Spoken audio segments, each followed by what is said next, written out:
Yun, welcome po no sa Levi's Food Cart Enterprises no. Ito po ay presentation ng ating Yummy Fries and Burger at iba pa franchise. Welcome po no sa ating business presentation no. Yan po ang pangalan ng ating company. Ang ating company po is yan is 2015 pa po no, nag-start no. But ang ating concept na Yummy Fries and Burger po is 2022 lang po siya na-establish no. Yan, ang vision po at mission ng company is to be recognized and respected as the most successful franchise company dito po sa buong Pilipinas no. We are committed to uplifting the lives of every Filipino no sa pagbibigay po ng negosyo at pagbibigay ng trabaho sa lahat ng mga Pilipino na naghahanap ng mapagkakakitaan at magdaganap ng trabaho, no? Ang ating company po ay multi-awarded na po siya, no? Way back 2017 and onwards. And then ito po yung ating office, no? Located po 'yan sa Muñoz Market Building, no? Diyan po sa corner ng EDSA and Roosevelt. If ever po na gusto niyo pong magpunta diyan para diyan po mag-apply ng ating application ng ating franchise, is much better po dyan po tayo. And then, how to avail our business, easy as 1, 2, 3 po para makapag-franchise po tayo. Number 1, watch our franchise orientation, which is, ito na po yun, no? Nandyan na po, nag-watch ka na po ngayon. And then, pag na-interest ka na po at wala ka na pong tanong, we can set an appointment sa opisina para makapag-sign ng franchise application at ang ating agreement, yung contract po. And then, syempre, of course, ang ating franchise payment. Sa office po natin gagawin yan. If ever na hindi po kayo makapunta ng opisina, kontakin nyo lang po ang inyong franchise consultant na kausap na nag-send po ng video na to para ma-assist po kayo, para ma-guide kayo kung paano kayo makakapag-apply even na hindi po kayo makapunta ng opisina. No, ang ating franchise, ito po no, kung nakikita nyo po, yung mga brand na yan. Yan, kita nyo po. Yan, yung mga brand na yan, baka mas masarap pa yung ano, yung burger ng nanay mo o ginawang burger ng wife mo o ikaw mismo, mas masarap pa yung burger mo kaysa sa mga burger na nakikita mo diyan sa screen mo ngayon. Pero bakit po pina-franchise? Alam niyo kung bakit? Kasi you're buying a proven system. May sistema po sila. 'Di ba? Yan po yung maya-avail mo rin sa atin, no? Once na nag-apply ka ng franchise sa Yummy Fries and Burger at iba pa, no? And then there's a built-in support, nakasuporta po ang company sa iyo, sa business mo, lifetime, no? And then by brand power ka. So yung brand power po, pag nakikita po nila yan, parang pag nakikita ka 'di ba ng mga signages na nakikita mo sa screen, kumbaga alam na alam mo na agad. So ganun din po sa atin, no? Meron po tayong brand power and then be your own boss, no? Kahit may work ka, kahit may iba kang negosyo, no? Pwede mo tong i-operate, no? Ikaw yung boss dito. At the same time, may training program po tayo. And then you get a head start agad, no? Hindi mo na kailangang alamin o hindi mo na kailangan bilhin yung mga kailangan mo sa magiging franchise store mo, kundi kami na po lahat. Ito po yung ating mga products, no? Kung nakikita nyo po sa screen, no, ang ating pinakamura lang po dyan is yung buy one take one na pork burger, beef burger, at and so on, no? Nakikita niya po siya. Pero sa mga Muslim na kapatid po natin, no, sa iba't ibang lugar dito sa Pilipinas, especially Luzon at Visayas area, pwede rin po kayo mag-avail ng ating franchise. Pero ipapalagay lang po natin, syempre, yung mga chicken products at the same time yung mga beef products, no? Hindi na po natin ilalagay sa menu po ninyo ang mga pork products po natin. Yan. Other products na pwede mong ibenta po sa store mo once na naging franchisee ka na po ng Yummy Fries and Burger is pwede ka po magbenta ng siopaw natin. Marami pong variety yan. May sisig rice po tayo at noodle, no? Ito po yung parang Hong Kong style fry noodle, no? Na may mga toppings po sa ibabaw yan. May corn dog rin po tayong pwedeng ibenta, no? Sa store mo if ever na gusto mo. Pizza din. Siomai, iba't ibang variety ng siomai po at shawarma. At the same time, may mga sulit meals, budget meals po tayo na pwede mong idagdag no, sa binibenta mo sa iyong burger and fries store. No? Ayun po yung maganda sa atin kasi marami kang mga option na pwedeng idagdag if ever na gusto mong mas kumita pa. No, yan. Why choose Levi's Food Cart Enterprises as an investment, no? Ito po yung ating mga advantages, no? Number one time payment lang po tayo. no? Lifetime business mo na siya at lifetime consultation if ever may mga problem po along the way na nag-ooperate po tayo, nandito lang po kami para gabayan po kayo. Tapos ang maganda po dito, no renewal fee, no? Ayun mo maganda. Tapos no royalty fee rin, lahat po ng benta po ninyo is sa inyo na po, no? Kasi yung ibang mga franchise na mga company is siyempre meron silang mga 2 to 3% royalty fee. Ibig sabihin, yung royalty fee po, yan po ay kinukuha nila sa inyong benta sa buong isang buwan. Dito po, wala po tayong royalty fee. Lahat po ng sales po ninyo sa inyo na. No, meron din po tayong training support, opening assistance. Ito po maganda, no? Pag mag-opening po kayo, nandun po yung mga staff natin na i-guide po kayo, i-assist po kayo sa opening. No, support system hotline at the same time, no, palagi po tayong pwedeng kumontak sa mga messenger, sa ating mga contact numbers ng ating operation. No, and you can sell our other products. No, ayun po yung advantage kagaya ng sinabi ko kanina. No, at pwede ka pong kumita dito as much as 50,000 to 90,000 a month. Return of investment nyo po is as fast as 4 to 6 months. Paano nangyari yan? So, pagpatuloy nyo lang po ang pagnonood para makita nyo paano siya nangyayari, no? Yan. Ito po no, ulitin ko, 1 year contract po tayo. Bakit 1 year? At least at kahit papaano every year nakikita pa rin tayo, 'di ba? So wala naman kayong babayaran no every renewal ng ating contract. Yung contract po napaka-importante po niyan, yan po yung protection po ninyo bilang franchisees ng company. No royalty fee at the same time fast return of investment 4 to 6 months. Yan. Permit and licenses, siyempre you need to get your own DTI, no? Yung Department of Trade and Industry, kailangan po i-register po natin yung business po ninyo. Kayo po yung kukuha niyan, online lang po kinukuha yan, no? Ini-email lang po yung pinaka-DTI hard copy niyan, ipiprint mo na lang. And then, barangay clearance permit, kuha po tayo if ever na required po tayo. Yung mayor's permit po, ito po ay optional din, yung BIR at the same time yung mayor's permit. Minsan po, kadalasan sa mga store na nag-o-opening sa amin, DTI lang barangay nakakapag-operate na. Pero, kung i-required po tayo ng mayor's permit at BIR, no, sorry, pwede po kayong kumuha, no? Kayo po yung maglalakad niyan kasi kayo po yung maglalagay ng negosyo sa lugar. No, ang ating pong territorial boundary, no? Ang ating territorial protection is 500 meters radius. Anong ibig sabihin? Kada 1 kilometro po, tsaka pa lang po magkakaroon ng branch ng Yummy Fries and Burger sa lugar po ninyo. Hindi po pwedeng malapit po sa inyo. Kaya meron po tayo ditong ina-approve kung pasok po doon sa territorial protection ng isang store, no? Ganyan po. Kung gusto mo naman, lock-in strategy, same franchise name po, kayo na rin po ang maglagay. Wala pong limit ng ano yon. Kumbaga, kahit mas malapit doon sa isang store mo, po pwede po, no? Ganyan po ginagawa ng iba, parang nilalock-in po yung isang barangay. So, nilalagyan po nila ng apat para sa sila na lahat doon. Basta lahat ng mga bibili kanila pa rin, no? Ganun po yan. No, ang ating franchise package po, syempre, no, ang inclusion po natin kasama na po yung store renovation. Anong ibig sabihin? Kami na po magre-renovate ng store. Take note po, renovation po, hindi po construction, no? Kami na rin po gagawa, no, ng inyong signage. Kami po na rin mag-i-install ng signage, Panaplex po 'yan. May menu board na rin po tayo nilalagay. Meron na rin po tayong mga heavy one unit heavy duty griller na H-type and accessories as gas tank, may nalamin na rin po yon. So, yung griller natin is commercialized na rin po yan. Deep fryer, commercialized na rin po yan. May freezer ka na rin nakasama, no? Galing. At meron na rin tayong chiller nakasama dyan sa package. At the same time, meron tayong egg ring, food tong, bread knife, tapos may spatula po tayo, mga sauce dispenser natin, fries flavor shaker natin kasi may french fries po tayo. Meron po tayong iba't ibang flavor kagaya ng barbecue, sour cream, cheese, ganyan. So, meron po tayong shaker dyan.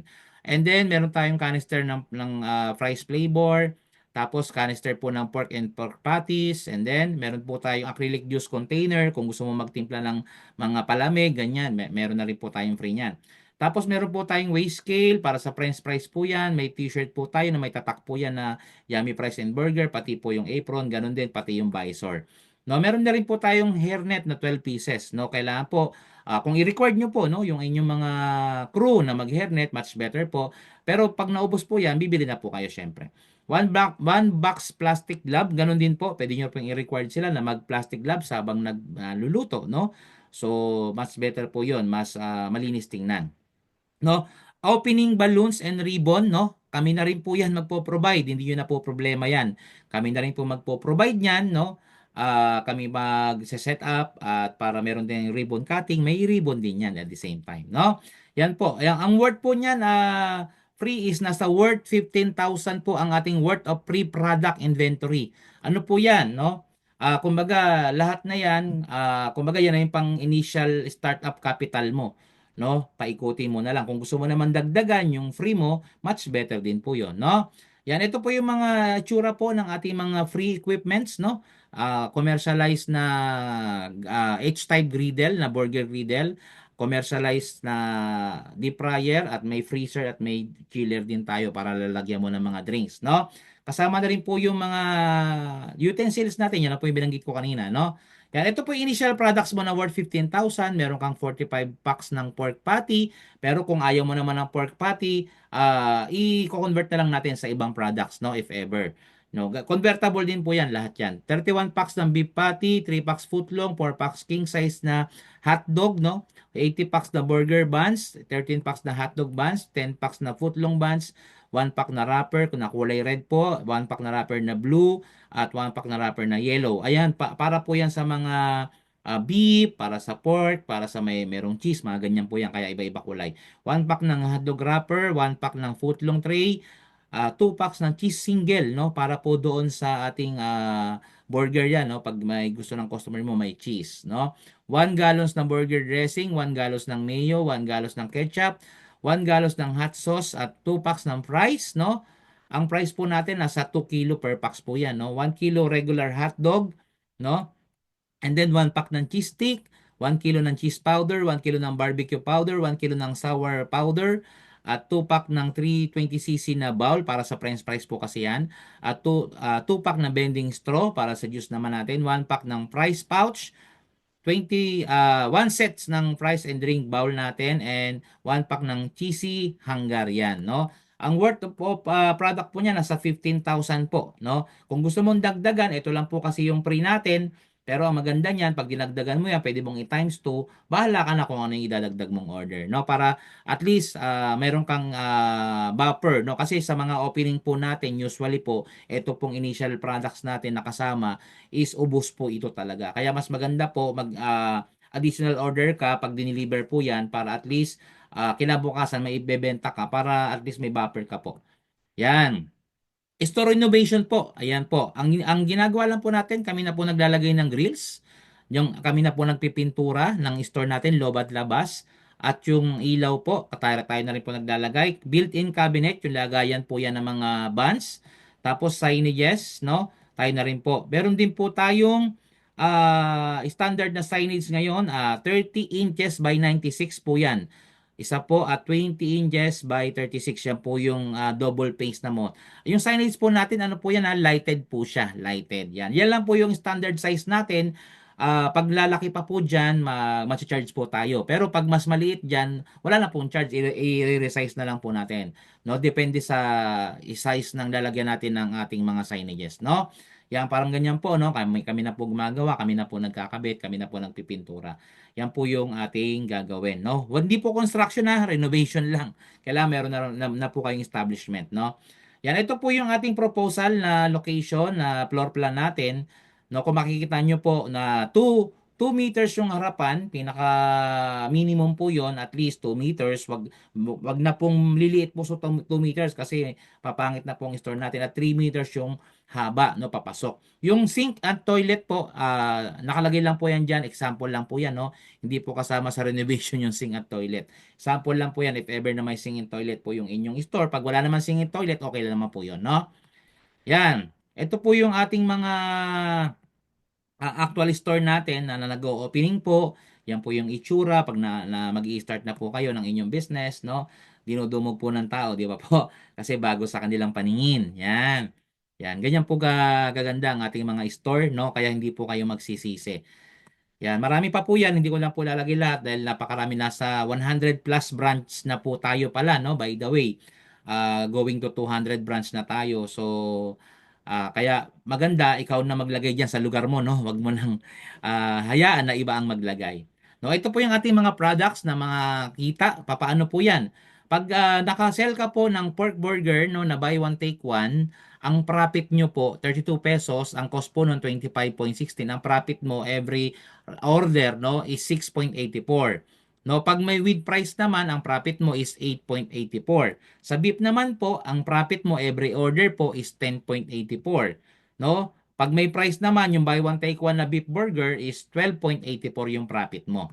No? Sa pork burger with cheese naman, ang profit mo naman diyan, no, is 9.34. Pag may price naman na may cheese is 11.34.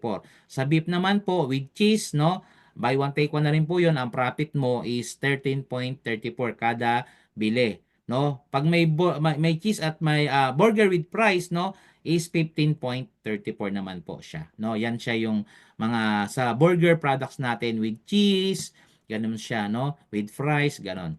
No, ito naman po yung fries with drinks. Pag magbebenta ka po, 35 pesos, no? Yung drinks po, no, by the way, no, kayo na po bahala magpo-provide, no? Kaya po may acrylic juice container po tayo. Pwede po kayo mag-provide ng drinks kahit ano po everyday, no? Para yan po yung lalagay nyo po na drinks no, doon sa mga fries na bumibili. Yung sinisip-sip po yan na may price sa ibabaw. No? 35 po ang bentahan niyan, 10-20 po ang iyong profit diyan, no? Pag may fries with cheese stick naman, tas may drink shot, 11.40 ang kita mo diyan, 40 pesos na po kasi 'yon. Pag fries hotdog with drinks naman, 45 pesos 'yon, 13.98 naman po ang kita mo, no? Kada order, no? Yan, ang king size hotdog po natin, 28 pesos lang, no? Napakamura po. 10.51 po ang income mo every time na may mabebenta po tayong hotdog sandwich na king size. Pag king size with fries naman, 47 pesos naman po yun. 14.68 ang income natin. Pag footlong sandwich naman, 38 lang po bentahan natin. Napakamura ng footlong natin. Ang kita mo naman dyan is 16.26. Footlong with fries naman, 57 pesos na siya. No, sa iba po kasi 57 footlong pa lang. Sa atin po may fries na yon. So 18.26 naman siya. Yan, unit cost per order ng Hungarian natin, 60 pesos po ang ating Hungarian sausage, no? Napakasarap po ng ating Hungarian sausage. 26.60 po ang profit mo dyan. Malaki po ang profit sa Hungarian. With price naman ng Hungarian, 85 pesos lang. May price na po siya. Ang income nyo po dyan is 31.60 every order po niyan. Ngayon, no, hindi naman lahat yan, di ba? Yan ang bibilin. Kaya naglagay po tayo ng ating feasibility. No, if ever, no, yan po yung order natin every day. No, 50 order ng pork burger natin, buy one take one and so on. So, in total po, in one day po, meron kang 350 orders, pero iba-iba na po ng ano yon ng variety na ino-order nila. Iba-iba ng food, no? Ang kita mo po, ang benta mo po sa isang araw is 16,300, no? Computed na po natin yan. Pero, syempre, hindi mo pa kita yan kasi meron tayong tinatawag na puhunan. Ang puhunan mo po dyan is 11,700. Ang income mo sa isang araw, kung ito po yung nabebenta mo everyday, nasa 4,600 pesos. Araw-araw po yan, no? Pero ito po yung ating feasibility ng isang buwan. Di ba po, sa serving natin na 350, 16,300 po ang sales mo doon. Ang puhunan mo, 11,700. Ang profit mo is 4,600 sa isang araw. No? Ngayon, kung isang buwan po yan, yung 4,600 times po natin ng 1 month, 138,000 po yun. No? Gross po yun gross profit, 138,000. Pag 3 months naman, 414,000. Pag 6 months naman, 828,000. Ganun po, tina-times lang po natin. But syempre, yung 138,000 po na gross profit, hindi mo pa po ibubulsa yan. Even though, naniles mo na dyan yung puhunan, pero meron tayong tinatawag na expenses, yung operational expenses natin, yung electricity and water, let's say for example 5,000, yung rental natin for example 10,000 yung rent mo, 'di ba? Pero kung sarili mo yung location, much better, 'di ba? Wala na yung 10,000 sa expenses mo. Yung crew natin nasa 18,000 yung pasweldo mo sa loob ng isang buwan, 'di ba? Yung LPG natin nagagastos mo diyan nasa 4,500, 'di ba? Sa loob ng isang buwan, total po ng expenses natin nasa 37,500. Ililes mo po yun doon sa gross profit natin na 138,000, may malinis kang 100,500 sa loob ng isang buwan. Neto na po yan. Nales na po yung puhunan, nales na po yung expenses, neto na po siya. No? Okay na po yan. Bawa sir, paano kung hindi mangyari yung 350 serving sa isang araw? O kalahatiin mo na lang to sir, yung 100,000 sa isang buwan. Kalahatiin mo na lang yung order. Tama ba? 50,000. Okay pa din. Tama po ba? So, hindi naman ikaw nagbabantay. Bawa, may crew ka naman na pinapaswelduhan, monitor ka na lang, dahil may iba kang negosyo, may trabaho ka. So, habang nagwo-work ka, habang may iba kang negosyo, may kinikita ka dito. Not bad pa din, di ba? So, hindi pa rin na nangyari yung kalahati ng 350, kalahati pa rin nun. O, meron kang 25,000 isang buwan na wala kang ginawa, may kita ka ng 25,000 neto sa negosyo mo, okay pa din, dagdag income pa din. Tama? Paano kung nangyari? Tama? Ganun po siya gaganda, no? Monthly income mo po yan, neto na po yan. No, next natin, ang kagandahan po nito, excuse me, every time na mag-opening po tayo, meron po kaming tinatawag na binibigay po na 50 customer na flyers na mabibili lang po ng ating mga customer sa ating opening na 10 pesos po ang ating pork burger, buy one take one. No, buy one take one po yan. Pero sa mga Muslim naman, siyempre hindi pwede ng pork, magiging beef po yan. So buy one take one, 50 customers lang po, no? Ibibigay natin 'yan. So may oras po sila ng punta diyan para ma-avail po nila 'yan. So ngayon, meaning po kung ang benta mo sa buy one take one na burger natin is 32 pesos, 10 pesos lang babayaran ng ating customer, yung 22 pesos po, sino-shoulder po ng company yon. Binabayaran po kayo. Yun po yung support ng company natin, no? Maganda po ba? Kaya, avail ka na. Yan. Ito po, no, ordering process natin for online ordering po. Meron tayong messenger sa Facebook po yan. Meron tayong contact numbers. At deposit sa mga, ano po, sa mga pinapadala po natin, no, via tracking, via bus, no, kasi meron mga lugar na pinapadala natin sa mga bus, no. If this will reflect in online banking of the company, then yung logistic and processing po natin ng order is nag-appear na po doon, ipaprocess na po natin yung order nyo, no. Pag nag-reflect na po sa bank ng company, sa mga pinapadala. Pero sa mga door to po, siyempre, COD po tayo sa mga dinodor to door. 2 to 3 days po ang ating processing ng order natin, no? Wag po kayo magpapaubos ng inyong products. I-assess nyo po kung kaya po ng 2 araw hanggang 3 araw yung natitira yung supply, no? Mag-order na po kayo. Wag pong magpapasiro bago mag-order. Nako po, pag ginawa nyo po yun, pasensya na po, no? Hindi po agad tayo madideliveran. Meron po tayong lead time, no? Yan, mode of payment po natin, pwede pong cash, no? Pag sa delivery, door to door po yan. Pwede din sa GCash, na Paymaya, padala sa Palawan, Western Union, at sa mga iba't ibang bank account po natin. Marami po tayong bank account, no? Hindi lang po yan, no? Mag-ask na lang po tayo sa ating operation. No? If ever na nag-ooperate na po tayo, no? Yan, maganda po. Ngayon po, how to process. Ito po maganda. No, by the way, idagdag ko lang po, no? Pag nakaisang taon ka po na nag-ooperate, no? Na dire-diretso ka nag-o-order, no? Nag-ooperate ka, nakaabot ka ng 1 year, meron po tayong free repaint, no? Free repaint po ng buong store po ninyo, wala po kayong babayaran. Pag naka-isang taon ka nagdidire-diretso nag-o-order, no? Pag nakita ng company na naka 1 year ka na, nire-repaint po natin yung inyong store. Libre po yon. Ayun po maganda sa atin din at the same time. Pero yung signages po, babayaran na po siya if ever na mag-o-order po kayo. Kasi may bayad na po siya. Yung repaint lang po ng store nyo, yung loob po, yung labas. Ganyan, libre na po yun, no? Ngayon, ito po yung how to process. Number 1, application form. Pila po tayo. Kung hindi po kayo makapunta ng opisina, isend nyo lang po yung deposit slip ng payment, franchise payment natin. Tapos franchise agreement po, sinesend lang po sa email yan. And then picture of store in and out, yung loob at labas po, kailangan po natin. Pati po yung size ng store para po ma-assess po ng ating renovation team. Once na napasa nyo na po lahat itong 1 to 6, pati po yung address, exact address, landmark ng inyong location, no? Magpo-proceed na po tayo sa renovation. Tatawag po sa inyo yung renovation team kung kailan po sila pupunta. And then right after po ma-renovate ito, yung inyong store, no? I-report po ng ating renovation team na okay na sila, done na yung renovation.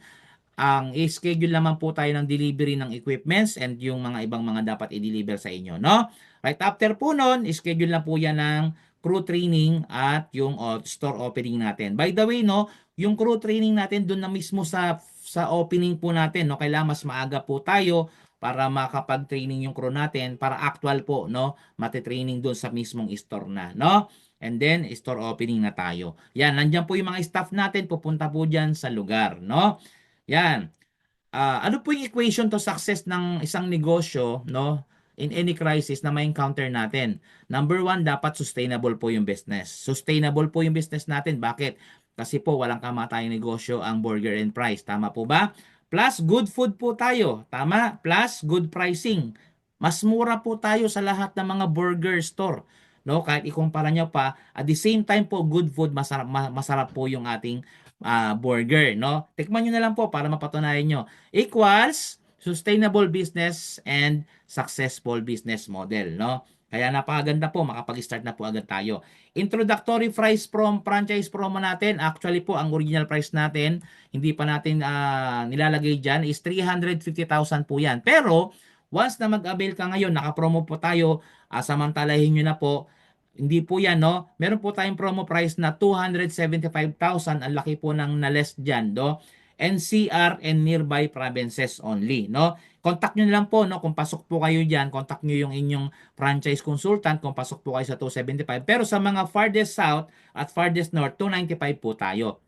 Sa mga tawid dagat naman po, depende naman po, for approval pa po yan, no? Visayas and Mindanao area, ano no, Luzon area at Visayas area na mga selected, no? Sa mga tawid dagat, selected areas lang po tayo, 305,000 po tayo, no? Pero sa mga tawid dagat po, syempre po, yung accommodation po ng ating renovation team, at least may matutulugan po silang maayos, yung matutulungan po ng ating staff, no, sa ating opening assistance, no, yung mga staff natin, sana po may matutuluyan. Kayo po yung sasagot po noon, no, sa tutuluyan nila sa mga tawid dagat na area. Ganyan po siya, no? So avail na po kayo para at least kayo na po yung mauna sa lugar po ninyo. 'Di ba? Hindi na kayo maunahan dahil napakarami po talagang nag-a-apply, pero yung iba po ang nangyayari po nadi-decline po yung mga pwesto nila dahil may malapit na store sa lugar or hindi po pwede yung kanilang store na pinapa-approve, no? Dapat po approve po tayo, no? Yan po, no? Abil na tayo. Yun lang po. Maraming maraming salamat. At sana po magkita-kita po tayo, no, sa office or sa opening ng inyong store. Yun lang. Maraming maraming salamat. At sana magkaroon ka na ng sarili mong branch, no, sa lugar mo. Ikaw na ang mauna. Maraming maraming salamat at God bless to us all.